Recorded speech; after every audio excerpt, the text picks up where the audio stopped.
This is Talking Drupal, a weekly chat about web design and development from a group of people with one thing in common. We love Drupal. This is episode 355, Disability Pride Month. Welcome to Talking Drupal. Today we're talking about Disability Pride Month with Donna Bungard. Donna Bungard is a longtime Drupal community member, a member of the community working group's conflict resolution team, and is the senior marketing accessibility program manager at Indeed.com. She's a frequent public speaker on topics of accessibility, people management, and work-life balance, along with being a mom, a foodie, a bookworm, and a nerd. Donna, welcome to the show, and thank you for joining us. Thanks for having me again. That was quite the intro. A lot of stuff in there. So I know I appreciate you finding time for us. I'm John Picozzi, and today my co-host is Nick Laughlin. Hello, sir. Good morning. Good morning. How you doing? I'm doing all right. It is morning here in the Eastern time zone, at least for another 15 minutes. Moving into our module of the week. So this module, we've done a few shows on. We've even had the maintainer, one of the maintainers on. We're going to talk about Project Browser for a minute here. Project Browser makes it easy for site builders to find modules. Once selected, instructions are provided on how to install the modules on your site. The project browser lives inside Drupal itself, which means you don't need to leave your site in order to look for modules. So yeah, this is actually kind of like a enhancement to the module screen, or the module addition process, I guess I should say, within Drupal. And the reason we're calling it out as a module of the week this week is at the end of June, they actually released a alpha version. So this is getting pretty close to being a full-blown release, and maybe even being ready for Drupal 10. Has anybody here played with Project Browser? I have, but it's been a very long time. I think it's been more than 6 months since I've looked at it. So now that it's in alpha, I'll have to take a look. I also want to call out that one of the really ambitious things about this project is it actually goes beyond just kind of being a module. Chris and the team and Leslie and the team that are working on kind of the Project Browser initiative are also doing a lot of work with categorization of modules on Drupal.org. It's funny now that I know that they're working on this. I see in like the Drupal infrastructure and support channels all the time, people like, hey, what about this module? And then other people are saying like, oh, there's this other module that's related to it that you can use. And then, more often than not, one of them pops in and says, hey, we're working on the categorization. What do you think about this? So it's going to enhance, other than just the experience on the Drupal and software side, it's also going to enhance the experience on Drupal.org as well, and hopefully discoverability. Yeah, and we're actually going to get an update from the Project Browser team in about a month's time. So we will have a coming up show to talk more in depth about that initiative and how things are going. But in the meantime, take the module for a test run, and you might find that you want to add it to your site and use it all the time. All right, let's move on to our primary topic. And again, as we usually do on the show, we're going to start off with a rather softball of a question, or at least I think it might be a softball question. I think Donna can probably answer this pretty easily for us. We'll let her be the judge. But Donna, what is Disability Pride Month? It's a month to really celebrate our differences. There's a good, in the U.S. and Canada, it's about 26% of the population self-identify as disabled.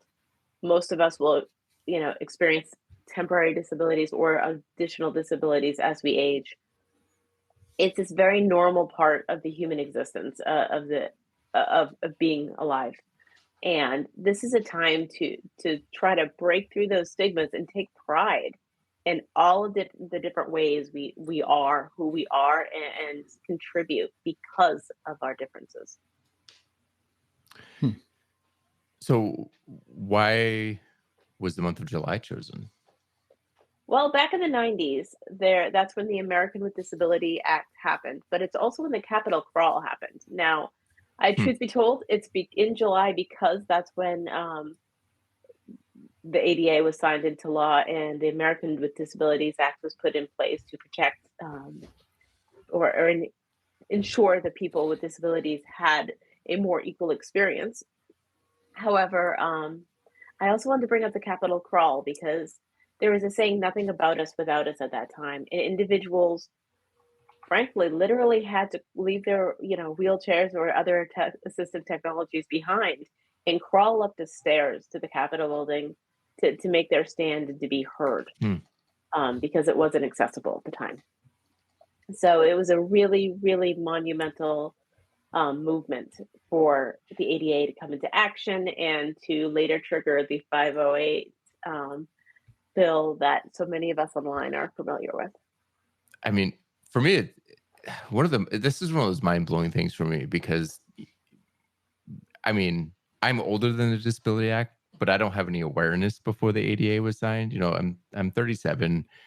The ADA was signed in 1990. So my whole like memory of the ADA was something that had to be enforced. But it's just mind blowing to me that like 30 years ago, people couldn't get into the Capitol building.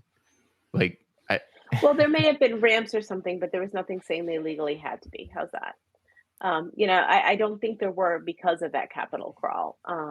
I've done research on it. Truth be told, I'm not the historian. I typically yeah. deal with a different piece of this all, but there's just so much, and there's so much history, and there's so much movement, and there's a lot of history of ableism throughout Yeah. all of our worlds. There's everything from horrifying things that happened back then to forced sterilizations to just other atrocities Yeah. based on the fact that there have been the understanding or the assumptions that people who are disabled are less and Hmm. therefore have less rights and are given less throughout. So this was a big step for us to make sure that people were seen as being whole because they're whole people with whole lives, whole families, and Hmm. it was just a step that way. And I'm a wee bit older than you, but nonetheless, I feel you because I was a teenager when all this was going on, and yeah, I was barely aware. I was small town New Hampshire girl. I was barely aware. I was more interested in the farm across the street. But still, all this big history was happening right in our lifetimes. It's interesting to me because I think I was 6, if I'm doing math right, when that was signed. And again, I've had to kind of understand more and more about it. But as you were talking about it, the two takeaways there are like the fact that we can't, as a people, figure out how to treat people as people and not discriminate against them, for lack of a better word, is annoying to me. The other thing I was thinking, and this is completely maybe not important, but like I wonder how like architecture has changed, and like the idea of like being an architect from like before 1990. Like were there a lot of architects that were thinking of accessibility, and it was that like a shift in that industry to say like, well, now we have to figure out how to make these buildings accessible with ramps and elevators and other types of devices and technologies to kind of make them make them accessible for everybody, right? Well, if though I don't specialize in the physical world, I do get to kind of moonlight there once in a while when I'm talking to vendors who help with events and such. And I there's a lot out there that people are still trying to improve upon. Sure. That my T-shirt here says "Progress over Perfection" with the accessibility symbol. It's a Scott Yeah. Winkle T-shirt, and it's awesome. And because we're all making progress, and you're right, people have a hard time treating people like people sometimes, and I don't understand it, but it's just another way of difference. And there's a whole psychology behind the whole microaggressions and unconscious bias and all this. So in my opinion, speaking as only myself, we just really need to be able to talk about things more, and that includes the sticky stuff, and we need to normalize it, because that's the only way to combat these misunderstandings and subconscious bias is through education and understanding. Because really, otherwise, people can't always be accountable for thinking about an experience that they're not aware exists. So by talking about it and getting into it, we're really breaking down those barriers. And back to your point, John, I'm sure that law being signed in changed architecture and construction kind of across the country. But I'm also sure that there were firms that specialized in making things accessible, and that there were buildings that were accessible. But one of the big things that this does is it gives you infrastructure to kind of address these problems at every level. So for example, I remember I went out to lunch with my grandmother once when she was much older at the time, had trouble getting up steps. Went to a small restaurant, and they didn't even have a railing to get up the steps. So it's a tiny little restaurant in a tiny town in Massachusetts. But with the ADA, she just called the town councilor and said, "Hey, this restaurant doesn't have even, like, never mind a ramp, because I'm sure there's some exceptions for certain sizes and stuff, but they don't even have a railing." And then the town has to have some sort of like enforcement arm to make sure that that's addressed. Whereas if you didn't have something like the ADA, and there's no pressure from kind of above, stuff like that can't be addressed, or you don't feel safe addressing it or requesting it, right? Right. So just having this in place and making that kind of baseline, helps improve things at all levels. And a lot of older buildings do have exceptions or such. If you go onto YouTube, I forget his name. There's an awesome gentleman with cerebral palsy who has done various videos on Here I Am. And he went through and videotaped and shared a video of what it took to visit New York Hotel to go get a bagel. And the bagel was 1 block away. And it started with the handicap accessible elevator being down 3 stairs from where he was. Wow. There's a lot out there. There's still a lot of room for improvement, but as I said, it gives us the baseline to start from. It gives us the legal backing to start from to really advocate for these changes. Yeah, I think that's definitely one of the primary that's one of the primary benefits of enumerating these things, like making it, like your shirt says, it's not perfection, but it's a good starting point and a huge improvement over not having anything on the books. So refocusing back on disability pride, why is it disability pride and not disability awareness month? Because there's different social models, right? There's different social models of accessibility. Or models, I shouldn't say social models. There's different models of accessibility. There's the medical one of, oh, we should fix that. There's the charitable one of, oh, you poor thing.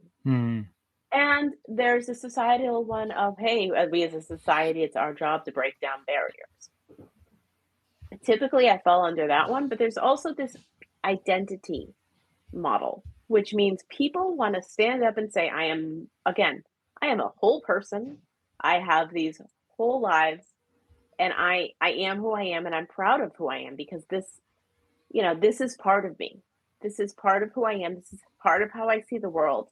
And I don't need to be saved. I need you to respect me enough to interact with me in a way I can interact with you back.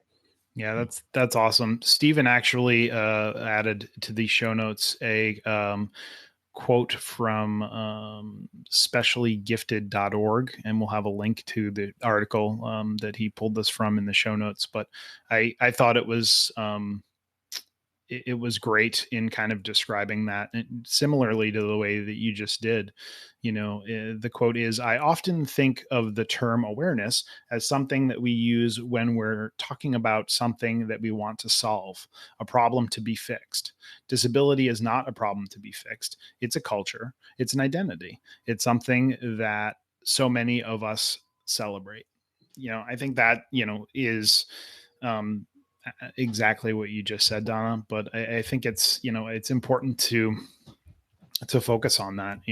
I mean, Yeah. as you said, like awareness is like something where like it's not a problem that needs to be solved. It's something that we need to work towards, and we need to, in many cases, we need to celebrate. And it's something that you actually mentioned at the beginning of the show.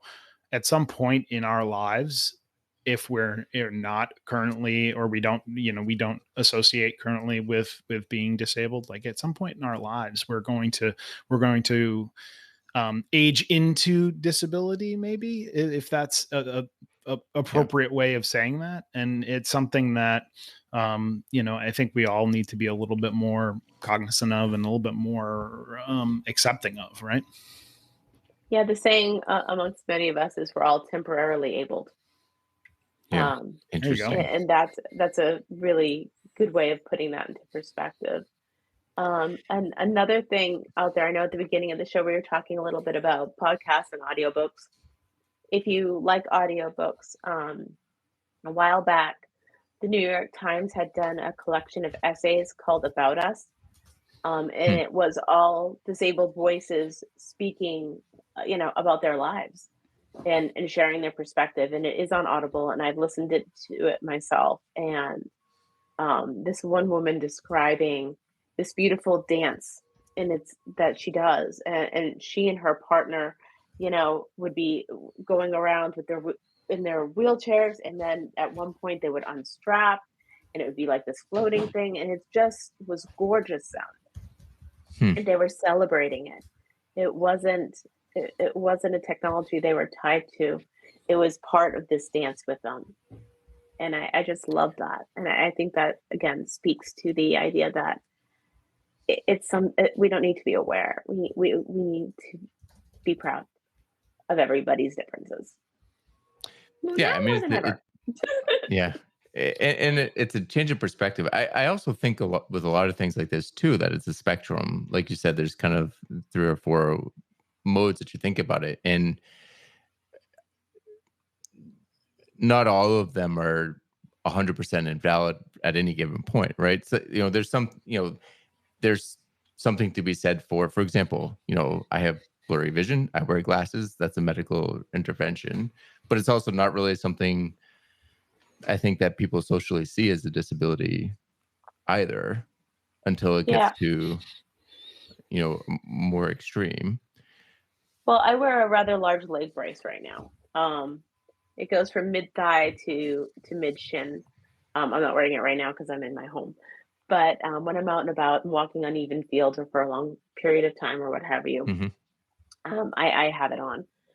It both straightens a very damaged leg, and it supports me so I don't fall over. I've called it Gilbert.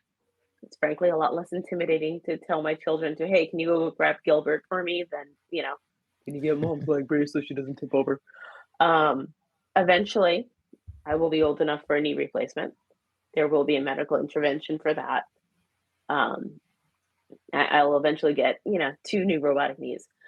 But my point is, yes, medicine will play a part, but that does not change the fact that right now, I'm pretty happy that I get to have Gilbert to help me keep going. And you know what? I think my kids are having a more inclusive mindset because they see that, they saw me, the last time, this has been years of injuries, but the last time I hurt it badly, I was dragging my leg for over a week. They've seen it, and they still saw mom continue with Christmas dinner, Yeah. everybody has normal lives. That's such an interesting perspective to me, because I feel like a lot of people, like your point of view is like, this device helps me to live my life and carry on in the way that I want to, or I need to. Right. And like a lot of people, I think, take the opposite of like, I'm disabled, or there's something wrong with me, and that prevents them from living their life. Right. But I think that perspective, right, may not necessarily be theirs. It may be one that sometimes is thrust upon them by society. Would you agree? Or Well, let me put it. Let me switch gears a little bit. Let me clarify one thing though. Because there's a medical thing to help my leg, it does not mean I agree with the medical model that all disability needs to be fixed.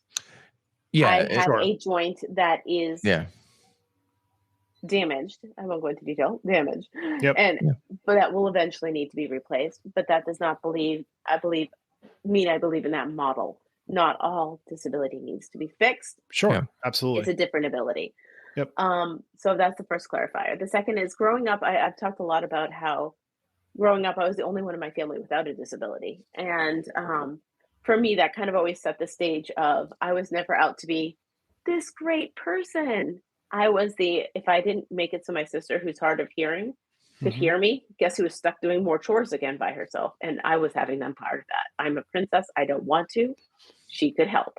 Right. So being accessible was always that perspective.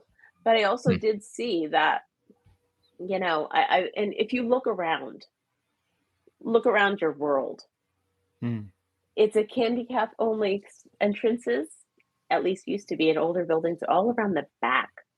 The seating was off to the side. People were not seen. People who to this day are neurodivergent or hard of hearing, people assume they're stupid or arrogant if it's an invisible disability. If it's a visible disability or something obvious, they assume the person's not going to be able to keep up. People make assumptions based on how they would probably react in that situation. So for somebody to see themselves, as you would describe, John, as being, I can't because there may be some legitimate, I can't do X. Me, I cannot run anymore. I used to be a runner. I cannot run. Even when I get the new knee, there's a good chance because of other things with it, I cannot run. That's me. But that does not mean that I cannot do. And for people who have brought their mindset to the point I can't do, I can understand it because the world doesn't want to see them. The world's going to make assumptions to them. And how on earth are you supposed to not only survive, but thrive in a world that doesn't even want to see you or get to know you? I mean, it's heartbreaking. You can hear the emotion in my voice. It's heartbreaking. Absolutely. Not to change the topic or make light, but do you like to run? I used to. I used to run a good 15 plus miles a week. Man, oh my goodness. Good on you, because I literally do not know how anybody would run anywhere. I prefer pedaling myself, but hey, that's what makes us great. We're all different. No, I used to run early in the morning before my kids would wake up. It was just me and the birds and the sun coming up over the trees and the sound of my feet hitting the pavement. It was very poetic and a very quiet bit of time to myself every day. So I absolutely loved that. So is there a symbol or that people can kind of get behind to display, they're taking part in Disability Pride? There is a Disability Pride flag. It is a field of black. Then the black represents, frankly, mourning for all the ableist violence. People who are disabled are more likely a target. It's a mourning color. Then there are, I think, 5 lightning bolts of different colors. And the lightning bolt represents getting over all those obstacles society has in our way. And whether it be people's assumptions or physical barriers or just social barriers, it's getting past that. So that's why the lightning bolt. And then the different colors are the fact that, my gosh, we talk about disability like it's one thing. There are like 6 off the top of my head types of disabilities I can rattle off. and those can be broken down into a million other things. And then if you Mhm. take into people's personal experiences or comorbidities, which are when more than one thing comes together, or intersectionality in the play that the place that things like how being disabled and BIPOC, or being disabled and being LGBTQ plus, Mhm. all of these things all combine in this intersectionality. It's huge. So Yeah. all those colors represent all the differences out there, and just really supporting the fact that this is 1 month for a huge gambit of people. I mean, we're talking, they say 15% globally, but I have Yeah. reason to believe there's certain cultural places where people are less likely to um, publicly say they're disabled. Hmm. Um, it's just from my readings. I'm not accusing cultures anywhere. It's just from my readings that it seems that there are cultures where people are less open to talk about it than here in the United Yeah. States. So I don't know if that 15% really fully covers enough. Personally, if we're 26% in North America here, it makes me Yeah. question it. So Yeah. that again, this is Donna speaking, only Donna. And even that is relatively recent in the history of the US, and it's pretty dependent Correct. on, family and, state, and, there's a lot of, um Age too. Age is a yeah. big one. When I was a teenager, I was officially coded learning disabled at 16, but truth be told, they didn't know which one. They know there was something different with the way I was learning. They couldn't figure out which one. They gave me a what was called an R3 classification back then. That was similar to what we call dysgraphia now, but truth be told, I don't fit into that category either. So at some point, I want to get retested. I just haven't gone around to it. But there's reason to believe that I'm neurodivergent too, though. Again, when I was 16 back in the 90s, nobody knew what to call me. They just were Yeah. like, yeah, that's weird. And I, of course, was Yeah. like, gee, thanks. Aw. One thing, in the description of the disability pride flag, that stuck out to me, and this was kind of my own, like checking my own thinking, right, was the mourning for those who have suffered ableist violence, right? And in my head, I was like, at first I was like, well, surely nobody's been physically injured by Oh like God, yeah. people. And then I'm like, well, that's silly, of course. And then it kind of like trailed into, um, you know, even like mental harm, and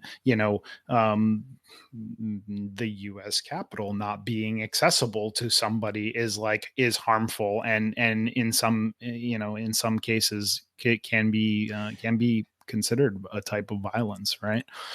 I So mean, yeah, I mean, one of the things that really stuck out to me when we had Rain on last year was one of the things that she said, um, that I don't know that I'll ever forget, is that, just because somebody has access to something doesn't mean that it's equal or fair. Like you said, Donna, yeah. earlier, like, yeah, there might have been a ramp, but usually they're in the back, or, the seating is on the side. Like, you can't get center, up front and center. Like, if it's not, equitable, you're still kind of, as a society, saying like, you have to come through the back door. You're not allowed through the front door, which has. That's part of it, guys. But I just quickly pulled up the Bureau of Justice website because I keep Mhm. this stuff in my history. The rate of violence victimized against persons with disabilities, 46.2 per 1,000 age 12 or older, was almost 4 times the rate of persons without disabilities. 1 in 3 robbery victims had at least one disability. People with cognitive disabilities have the highest rate of violence, victimized 83.3 per 1,000 among disabilities measured. Wow. 19% of rapes or sexual assaults against persons with disabilities are reported. Those stats almost made me lose our clean tag, because Yeah, there's some bleepy people out there taking advantage of folks, and yeah, that's awful. yeah. So just to be clear, what you're saying speaks wonders to the wonderful people you are. but the black actually probably means mourning in a much, much more awful sense. Yeah, I mean that's one of the things with a lot of these movements is that a lot of it gets laundered by the time we start to learn about. I mean, labor rights, women's rights, like all every right is fought for with blood, and that's unfortunate, but But it makes sense why that would be part of the symbol as well. but to kind of bring us a little hope from those dismal things, though, is people are standing up more. Yeah. They are talking about their different abilities. People are talking about the strengths associated with neurodivergence. There are strengths of everybody, and they're talking about the strengths of other differences that categorize as disabilities. There are things out there that are awesome. There's a book, The Power of Different, that talks about challenges, but also talks about some of the beautiful things. There's a lot out there, and frankly, we're making pretty big strides. We have a long way to go, but if we think about it, how many fairy tales had the villain being a disfigured or disabled ugly person? There's another book out there, by the way. Yeah. We are working against hundreds of years of culture. So let's dig into that a little bit more and talk about some of the barriers people are still facing, both physically and digitally. What are some of those, and how are we, if we are, working to overcome them? Well, there's a lot to be done for accessible websites still. I mean, a lot of places are really starting to get the hang of the web content accessibility guidelines, otherwise WCAG. They're getting the hang of those, and that's great. But newer versions of that are still being worked on to better handle and appreciate people who are neurodivergent, for example. That's 20% of the population are neurodivergent, and that wasn't fully covered before, and or there's opportunity to improve for that. There's other opportunities where you can have one that checks every box, but it might not make sense when you're listening to it for a non-visual user. Or maybe you've checked every box, but when you're zoomed up to 200% reading something, it's a really uncomfortable experience for individuals who have that visual barriers. For someone who prefers to maybe listen to their content, which could be visual, but could also be a cognitive barrier. Does that reading order make sense? These are things that we're still thinking about.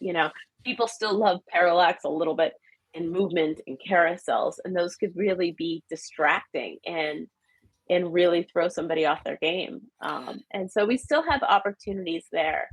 I mean, then in the physical world, it's just asking yourself questions. Like when talking to somebody about events, all I say is, okay, cool.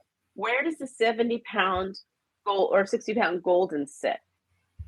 Because somebody might not have an assistive animal, but what if they do? Where do they sit? Are we going to sit here and have a conversation? But I have no place to put a 70-pound dog. That's going to be problematic. Ask the dumb questions. It's like being in Columbo. If you ever used to watch that old TV show, you sometimes have to ask really, really silly sounding questions. I apologize. I just used ableist language. I said the dumb questions. That's ableist. See, I'm still progress, not perfection. But you have to ask really silly or foolish sounding questions. But we're working our way there. Here's a potentially silly or foolish sounding question, but you brought up parallax and some other like animative web technologies, right? Mm-hmm. Is it inclusive, equal, fair, appropriate to have a button on your website that shuts that stuff off? Or is the idea that we should just stop using those things?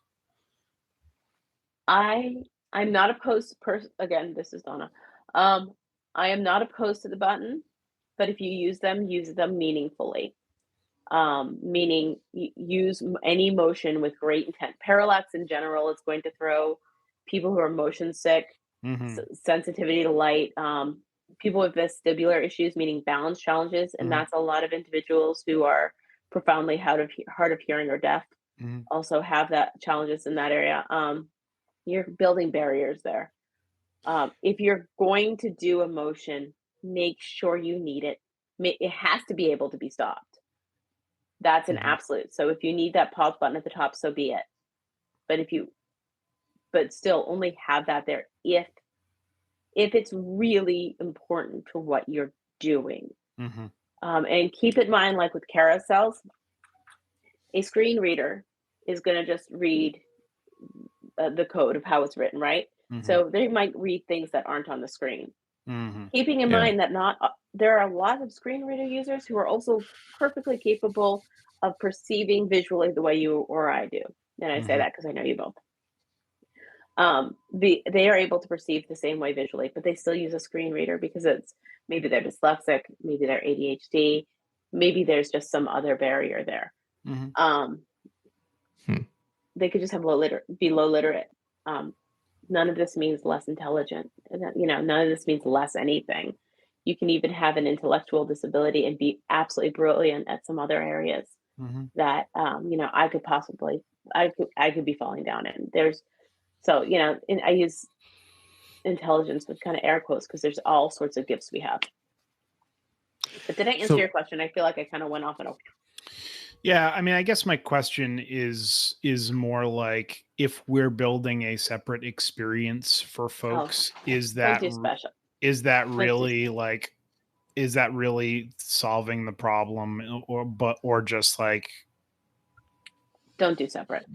Don't do separate. And that's kind of what I equate the button to, right? Is like, if I'm shutting off the animation, and maybe I'm wrong in this thinking, but like, if I'm shutting off the animation or changing the way that the site functions, like, I don't know. Maybe I'm overanalyzing that. From my perspective, having that button is a choice in the front of a building, of stairs or a ramp. You can choose what you want to do. However, if you are being repeatedly hit with a ramp or 3 stairs every 6 feet, maybe that's something about your experience you need to think through. And that's something I've always wondered about too with things like this, because sometimes there is something central and you have to have a way to pause it or stop it, or but how do you call attention to it or raise awareness to that feature on your site? Because one of the issues too is that, I mean, like you said, sites are starting to really come online and be more accessible across the board, so people know to look for it. But even 2 years ago, the percentage of sites that even hit AA compatibility is very low. So people that need these features or need these enhancements don't even look for them on sites because so many people don't have them. Like, you're not going to burn the energy looking for something that only 1 out of 1,000 sites has. So how do you? I've seen successful implementations of just a banner at the top or something like you have an alert banner, but this is a banner of do you choose to stop motion or something like that.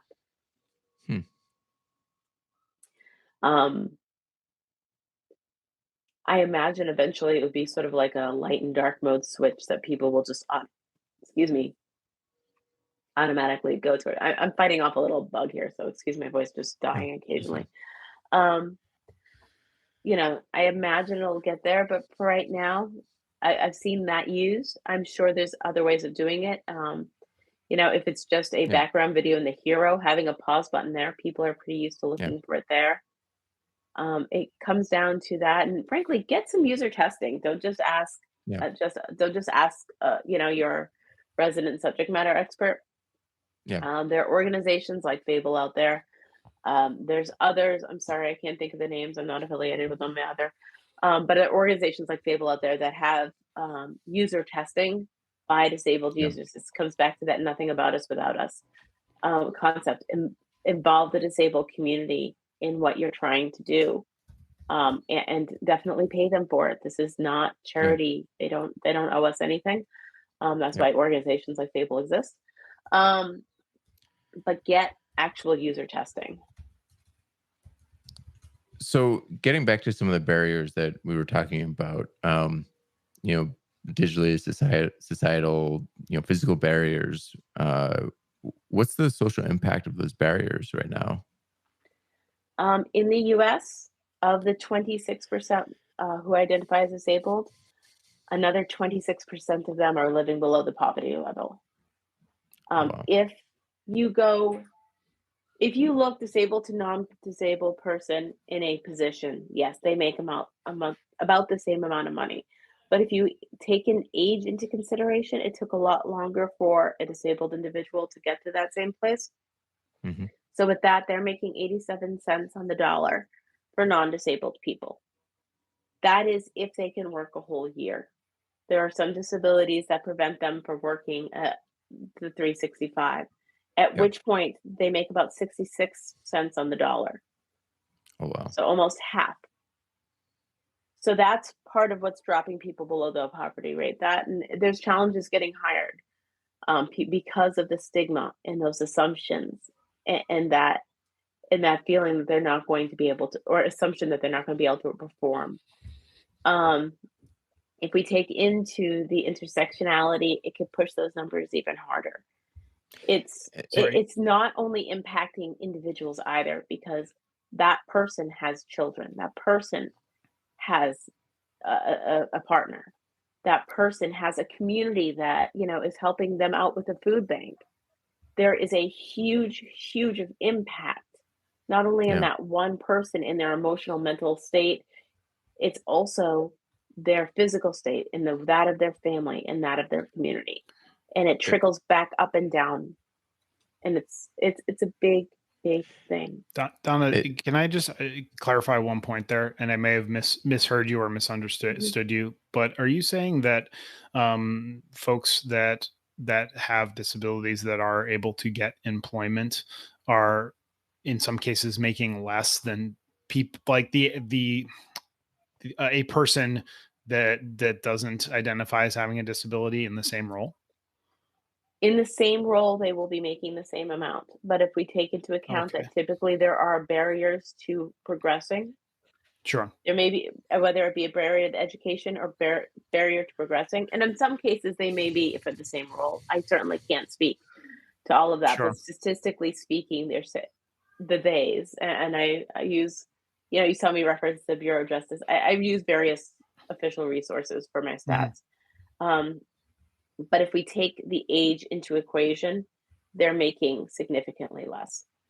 Got it. And, Okay. and there's also, you know, many times that has to go further too.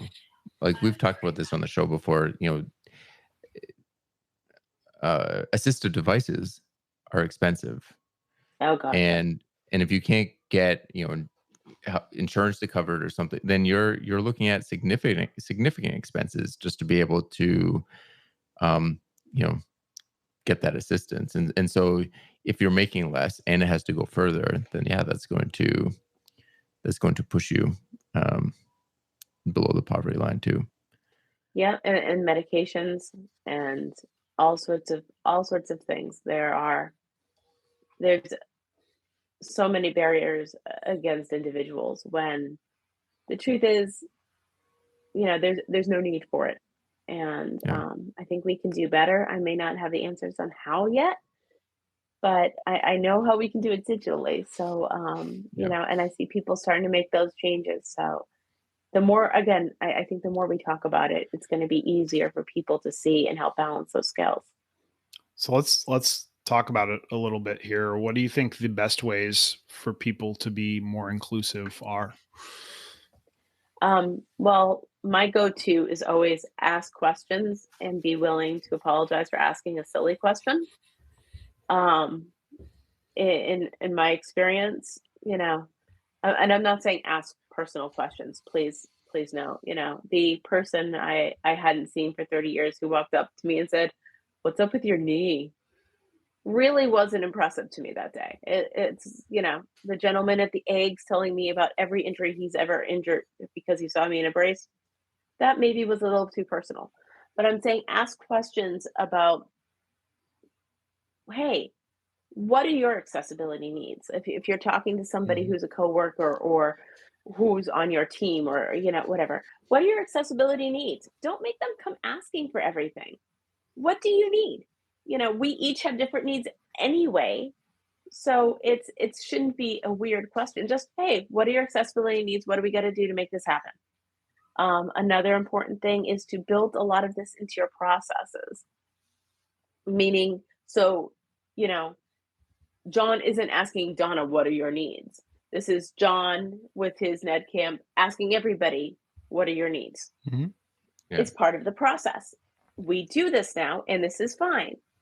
And then just look around and read and talk to people. Like any other underrepresented group, it's not necessarily everyone's responsibility to teach us. But luckily, there's a ton of resources out there. I am a big audiobook person. I love that, and I listen to those. There are other people out there talking about this, and just find them on LinkedIn, look at their articles, read things, and just keep involving, frankly, people from the disabled community in the conversation. This isn't about what we can do for them. It's us respecting them enough to be like, wow, I want this community involved in my community, and I respect their voices, and I want to hear it. Because you know what? Damn it, I'm proud too. I'm proud that, we are different. And I don't want to think like you, and I don't want you to think like me, and I don't want you to act like me or perceive the world, because frankly, it's much more interesting when we don't. Yeah. I think the other, the other aspect there too, or in addition to all the great things you just said, is like, there are no silly questions. I mean, just ask. I mean, I guess the like, hey, what happened to your knee is I guess it's more of an unthoughtful question than a silly question. But like, I don't know. Sometimes I feel like people are afraid to ask questions because somebody's going to turn around and be like, why are you asking that? Or like, make them feel bad for asking the question. And I just, I mean, there's a difference of what happened versus, hey, do you need a hand over here? Because this is kind of a weird, because we were on a old dirt parking lot. And it was like, it could have been, oh, do you need a hand for that? Or something like that. Or, one is about the experience. One was about a, dude, that's weird. Yeah. I mean, that's the difference. You still need to be tactful and mindful. You also, you also don't want to make assumptions. Like one of the things that sometimes happens that I've experienced with my uncle. My uncle has MS. He's had MS my whole life. He has a walker, and one of the things that he needs is he needs time to get places. Like it just takes some time. And people, time and time again, be like, "Oh, just get him a wheelchair," or like, why are you taking so long? And the truth is, I mean, he has a wheelchair when he needs it, but he and his doctors want him to. It doesn't matter that it's going to take him 10 minutes to get somewhere. They want him, and he wants to use his muscles and build up, keep up his endurance. The activity of doing it, right? Yeah, and how about the experience and the independence? Yeah, the autonomy. Exactly. I mean, frankly, those are things that I'd spend 10 minutes more doing to make sure that I felt. Frankly, for my own sake, I'm a grown-ass woman, and I like to do some things for myself. I joked about being a princess, and y'all can buy me a drink the next time I hang out with you or something. But no, I'm perfectly capable of doing and taking care of myself, and I'm sure your uncle is too, even if he needs a hand once in a while. Yeah, and so I guess I would say too is like be willing to ask the question, but also don't make an assumption that Yes. that the person actually needs something different, or that they want something different. I mean, because everybody's different, everybody reacts differently. So yeah, be willing to ask, be tactful about it. Um, but if somebody says that they don't need something, you don't have to find a way to insist either. Because some people Correct. are, they know what they need. I think I've said this on the show before, but I think, as a country, we need to be more accepting that people are human and that people make mistakes, right? And people may say things that are insensitive or inappropriate, right? And I think everybody should just relax and give people the benefit of the doubt, because there's a big difference between asking a question because you're not clear, or you're not aware, and then asking a question that is malicious or harmful. So And I mentioned before, my sister's hard of hearing. Here I am, the accessibility professional. Yeah, when I was 7 and 8, I'd go up behind her and I'd play Jingle Bells in the feedback of her hearing aids. Back then, they'd make a lot of feedback if you touched your hands to them. Oh no. So, I was a little sister. I didn't care. It was my sister. She made sounds, and I have pretty good reflexes now because of that, because I could move out of her way pretty quick. But, my point is, we have to be respectful, but everyone is human. And if you say or ask a question that you find out after, oh my gosh, I've done this before. Clearly, I'm not always the most sensitive person out there. I try to be, but just say I'm so sorry, and yeah, give yourself grace, even if the other person might not be in the mood. I heard this amazing quote about a month ago. It was, when we do something wrong, we know it's because we're having a bad day. When someone else does something wrong, we tend to assume it's because of who they are. Mm.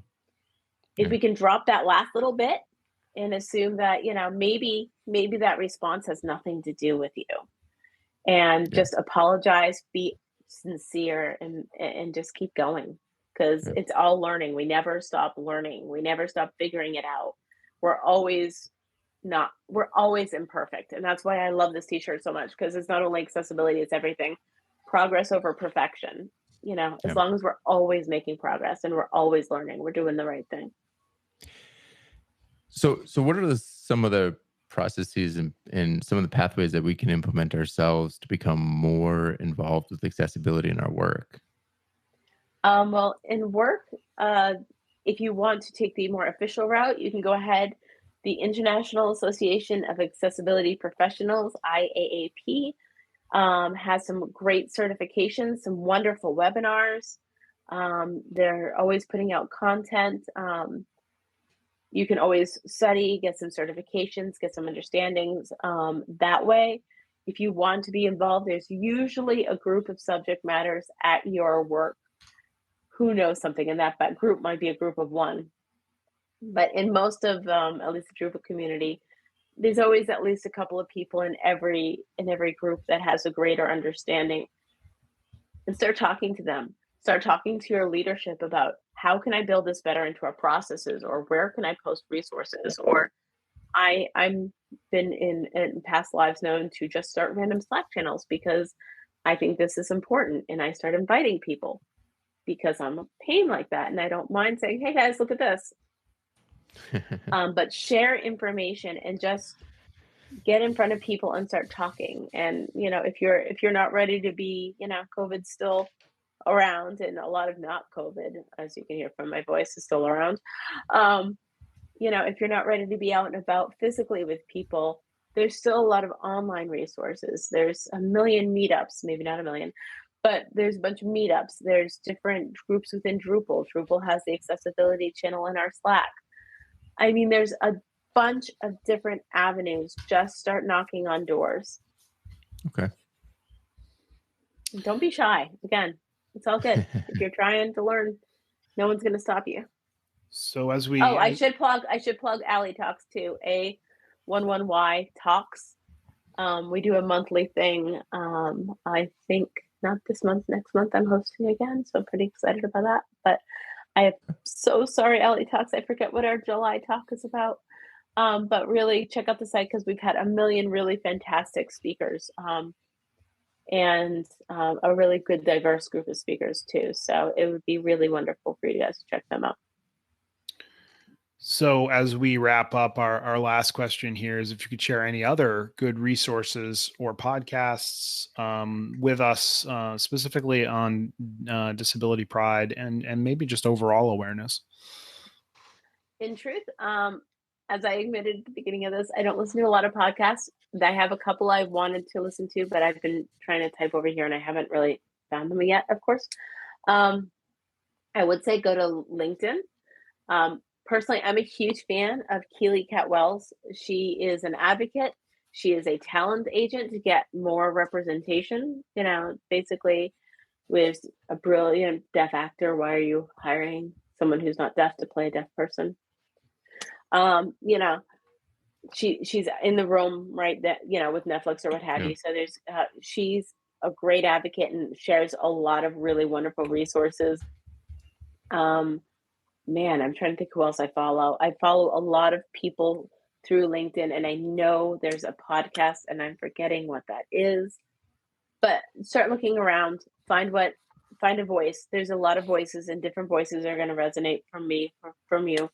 Find a voice that resonates with you, and just find it. In terms of books, I mentioned The Power of Different.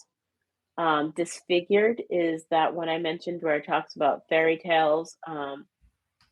Ingraining from us from a young age that disability is a bad thing and that he has to kind of stop. And personally, I love the shift in some of the children's movies lately where we're coming away from a little of that a little bit. And that makes my heart happy as both a professional and as a mom to see that. I guess there's a new character coming out who will be a nonverbal character that'll be coming out soon. And I think that's fantastic because just because someone's nonverbal doesn't mean they don't have a whole lot to say. They're just not going to communicate it the way you or I may. So there's that. Power About Us, that collection of essays was phenomenal because that gave me insight into the lived experiences. And then again, just finding voices that resonate with you and listening to them because it's going to help you kind of get out of your perspective. The biggest challenge I found is that we have a community full, actually a technical industry full of people who are dedicated to being more accessible, who have the heart, have technical knowledge, but they may not have the context to apply it in the best ways possible to create not only accessible sites, but great user experiences for these amazing individuals who are out there and are standing up this month and saying, hey, I'm disabled and that's part of my identity and this is just who I am and I'm proud of myself and I want my own voice. And you're taking these people and we're respecting them enough by starting to listen to those voices and getting the context to apply it. That's awesome. And, you can always follow Donna as well. We'll give you her information at the end of the show because I'm sure she's I know she's a good resource for those sorts of things as well. Donna, thank you for joining us. And thank you for actually joining us for the last 4 weeks in our guest host spot. It's been a pleasure. It has been so much fun to be here. Thank you. I've really had a lot of fun and thank you both. Thank you for people behind the scenes. It's been awesome. Thank you guys. Do you have questions or feedback? You can reach out to Talking Drupal on Twitter with the handle Talking Drupal or by email at show@talkingdrupal.com. You can connect with our hosts and other listeners on the Drupal Slack and the Talking Drupal channel. If you're interested in show news, upcoming Drupal camps, local meetups, and Chad's Book Corner, you can sign up for a newsletter at talkingdrupal.com/newsletter. Yes, you too can promote your Drupal community event on Talking Drupal. Learn more at talkingdrupal.com/TD promo. And thank you, patrons, for supporting Talking Drupal. Your support is greatly appreciated. You can learn more about becoming a patron at talkingdrupal.com and choosing the Become a Patron button. All right, we've gotten to that time of the show, Donna. As we had said, how can people get a hold of you or follow you on social media if they want to learn more about what you do? I am on pretty much all of them as either D Bungard, that's DBUNGARD, or Donna Bungard. So you can, I'm really easy to find. And I'm always on the round on the Drupal Slack too. So ping me. Let's get talking. Awesome. Nick Laughlin, what about you? You can find me online pretty much everywhere at Nixvan, NICXVAN. And I'm John Picozzi. You can find me on all the major social networks and Drupal.org at John Picozzi. And you can find out about EPAM at EPAM.com. And if you've enjoyed listening, we've enjoyed talking. Have a good one, everyone. Next week. Thanks, all.